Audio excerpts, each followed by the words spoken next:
Good morning. I'm Lovecasting live in 5 dimensions in the Serious Joy Garden Studios in Costa Mesa, California, and this is your Wednesday Namaste Today.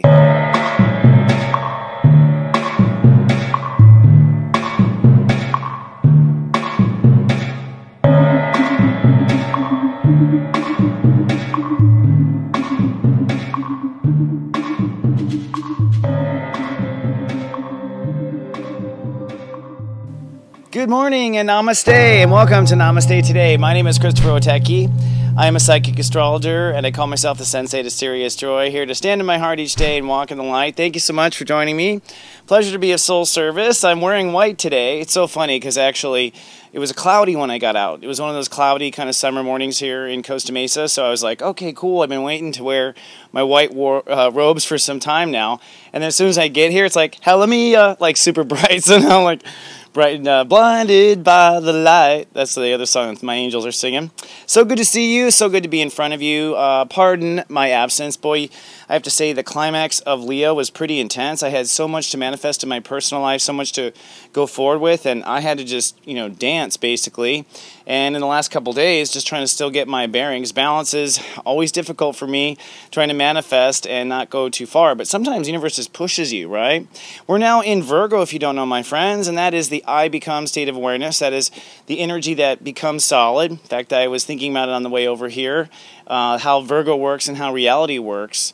But basically, the way matter becomes solid, the way spirituality becomes solid is, if it matters to you, it becomes matter. If it doesn't matter, it doesn't matter, okay? And that is basically a principle I learned in conversations with God. But Virgo is really about that. It's about paying attention to what matters and what doesn't matter. All right, and we're entering a vortex. Today the sun is conjuncting Jupiter, so this is a day of expansion. This is a day of opening the doors. This is a powerful day. It happens once a year, and I really think the vortex kind of started in a couple days ago, because I could kind of see everyone getting punch drunk on the internet, and I saw a lot of just energies kind of firing off. Now that we're moving into Virgo, details will get kind of can be overwhelming, and I'm going to be teaching about that today, about how to rise above those certain details and what to listen to inside of us. So, without further ado, let's log into my higher self and my guides. And forgive me, it is extremely hot. It's like Jamaica here, but I feel well dressed for it.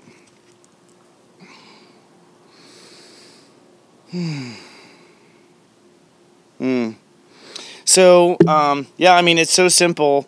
In the sense, to me, so straightforward with Virgo, and it's what they say. It's like, literally how I open the piece, which is, what we make matter is what matters, and so, or is what turns into matter. So basically, it's about focus in this vortex. And the vortex I'm speaking to is Neptune opposing Jupiter, and today the sun is conjuncting Jupiter at step 3. Now, interestingly enough, step 3 is the natural-born step of Jupiter, which is I believe.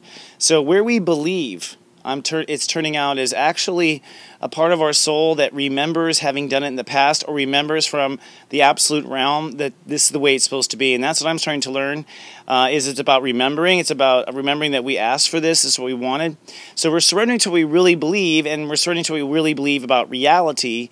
And with Jupiter there, it allows us to expand beyond what we normally believe. So the difficult part of this, and I've been getting this kind of image for a while, is just kind of like a fish swimming upstream.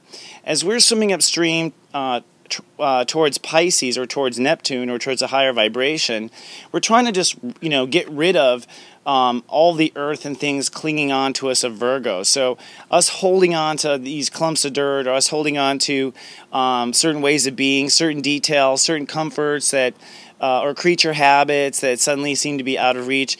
These things actually are slowing us down now, and that's what I was being shown. It's like our old reality is like a wet fur coat. I think I used that analogy last year, and we're just taking off this wet fur coat and getting ourselves so much lighter into our heart, into our being.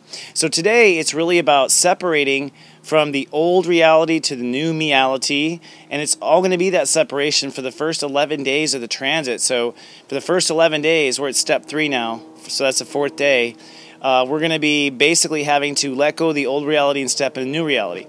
Now that's because step 11 is Virgo, so when the sun hits step 11, the natural born step of Virgo, we are awake, okay? I'm going my guide to this airplane coming. Yeah, so the key here in the vortex, like I said, is Jupiter and Neptune are pulling on each other, and I wrote a couple of really extensive blogs on Monday and Tuesday, if you didn't get a chance to see, that kind of dove into where I think Jupiter and Virgo is going to be. That's available at soulgarden.tv, and how I think the vortex is going to work, because I think it's pretty intense, this vortex. And a vortex kind of means that we're just kind of dizzy between two states of awareness, between two consciousnesses. In this case, one consciousness is our ability to forgive and forget, or wanting to escape. So if you're not ready to forgive and forget, then you flip to the other side of the Pisces and you want to escape. So people escape basically things they don't want to face or not ready to face, or people forgive and forget things that they're ready to face. That's the Neptune side. Then Jupiter and Virgo is basically like a jackhammer, which is throwing up the street, up all the pavement of the reality that we have been understanding that was reality for the last 12 years. Frankly, it's the last time Jupiter hit Virgo, and we're basically going to repave our street. Now, in essence, while we let go of our baggage, while we surrender to our higher self, when we forgive or we escape, that's how we ascend. Now, of course, people who escape think they're ascending, but they come crashing down when they realize that they have none, so they have to kind of repeat the cycle. And of course, I believe people who really do let go of the baggage will ascend to a higher way of being, a lighter way of being, and with lots of less worry. So, exactly. So they brought me to Venus. So Venus is at step 16, which is funny because I've been paying a lot of attention to step 16. And step 16 is when you're ready to receive love, okay? So today we're all ready to receive love. It has retrograded back to this place. It went through here once, and now it's back. And Venus is going to still go 2 more degrees south before it goes direct again. She goes direct again on September 6th, 7th. But now, today, it's about opening up to what works. And because it adds to a 7, it's about opening up to what you intuitively know. And that kind of brings me to, an idea. I'm just looking for the time here.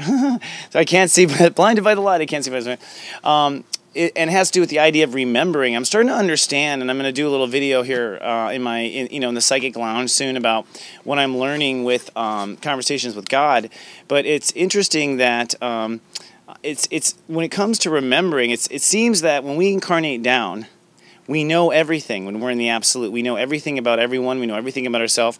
And that's just because of the nature of how that is. And then we come down, we selectively only remember certain parts of it, so we can kind of have a custom-made story, all right? Now, this custom-made story becomes very real based on what we, in our heart, feels matters and what we don't. And so this is the moment where you actually get to change suits if you ordered the wrong one when you came down. You know what I mean? Like, if you don't like the reality, if you don't like how it's manifested, and this is always the case, every 12 years people can upgrade their reality, but in essence, when you learn about yourself, you're not really learning, you're remembering, you're opening up parts of yourself. You are remembering literally these parts of your vibration, and once they're remembered, they can vibrate. So the reason why this is important is because of the Neptune Pisces energy, because it made me realize as I've been studying that, thinking about what posture should one take when one is trying to meditate or when one is trying to listen. And I've always used the perspective of, I think we should listen. That's the way to keep the mind busy. But now I'm starting to understand, perhaps when we go inside, we're supposed to go into that state of being when we're trying to remember something. You know what I mean? Like, so when you're like, what was the name of that thing? What was it? You know how you go into that state? Now, you know that place you go to? I'm wondering if we are meant to go to that place, like, and hold in that place, and from that, our questions, from that, we remember. So I'm struggling with this idea of remember, because the idea, I had always thought that we're here to learn. And from what I've been studying in these books, no, we're here to remember who we really are, not learn. And so it's like, huh? That just made me inside out. But I think trying your meditations to remember. So it's important for that story is important for Neptune opposing Jupiter, because in essence, we're trying to get into a leaner side of ourselves. And according to the study that I know, that's a remembering. Okay, that's a remembering of who we used to be, which means that when the world is weighing you down and you just can't take it anymore, try to just remember what peace was. Try to remember when life was okay. Try to remember that part of you and just let all the rest fall. I think the gravity is going to get pretty intense. I think the reason why we're seeing stock market adjustment right now is because things are expanding now. Reality is going to break. How we understand reality is going to break. And today is when it starts to get really intense. It actually continues the opposition between the sun between Jupiter and Neptune will reach a climax all the way till September 17th. Again, I wrote about that in my blog. And right when it climaxes, Saturn will move into Sagittarius. So the new story begins. So it's like our new beliefs, which is Saturn and Sagittarius, is in essence going to be based on the climax of this separation of reality, or what I call church and state. And that's another way to look at it. We are separating church and state right now. And to some degree, that's where some people may be. It may not be being able to let go. You may have to sit there and go, well, there's this side of me and there's this side of me. Which one am I going to go with? And then as you choose one, then you find that the other is still pulling you back a little bit. So today, the moon is in the high heavens of Capricorn, and so what that means is that as you release, it's kind of funny, it's like as soon as you say to yourself, this doesn't matter and this does, then the new thing starts turning into matter right away. Like it starts crystallizing, turning into matter right away. So, literally, what you let in your heart matter is what turns into matter. And they're saying it's not like you're going to wait a long time for the next ledge to manifest. With the moon in the high degrees of Capricorn, we are literally kind of creating law, emotional law, which will eventually turn into physical reality for us. All right. Anything else, guys? Just go with your hearts, folks, and pay attention to what you let matter. All right, well, I will see you soon. Thank you so much for your patience with me. I appreciate it, and I'm here to love and send light, and I'm grateful for all the wonderful, beautiful comments and everything that people have left for me. I'll see you in 24 hours with more, my friend. Until then, remember, stay in your heart, follow your beliefs, and live, love, be.